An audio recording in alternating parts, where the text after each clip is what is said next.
કેમ છો મિત્રો? આજે સાબુદાણા અને પનીરનો આપણે નવો નાસ્તો બનાવવાનો છે. તો મેં એમાં ગાજર છીણી નાખ્યું, બીટ છીણી નાખ્યું, બટાકો છીણી નાખેલું બાફેલું. પછી એમાં મેં રાજગરાનો લોટ નાખ્યો, સાબુદાણા પાડીને રાખ્યા હતા તે નાખ્યા. એમાં મેં મીઠું, જીરા પાવડર અને સહેજ લીંબુ અને ખાંડ, આદું અને લીલા મરચાં નાખેલા છે ટેસ્ટ પ્રમાણે.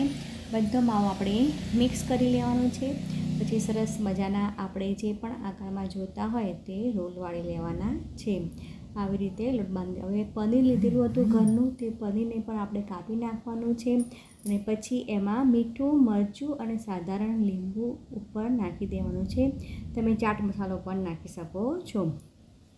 મસાલો બધો કરી નાખ્યા પછી આપણે જે સાબુદાણાનો મસાલો કર્યો હતો એના ગોળ રોલ વાળી દેવાના છે. વચ્ચે પનીરનું સ્ટફિંગ પનીર ભરી દેવાનું છે અને ચારે બાજુથી કવર કરીને ગરમ ગરમ તેલમાં આપણે સરસ મજાના બ્રાઉન કલરના ફ્રાય કરી લેવાના છે. તમે દહીં કે ધાણાની ચટણી કે ચા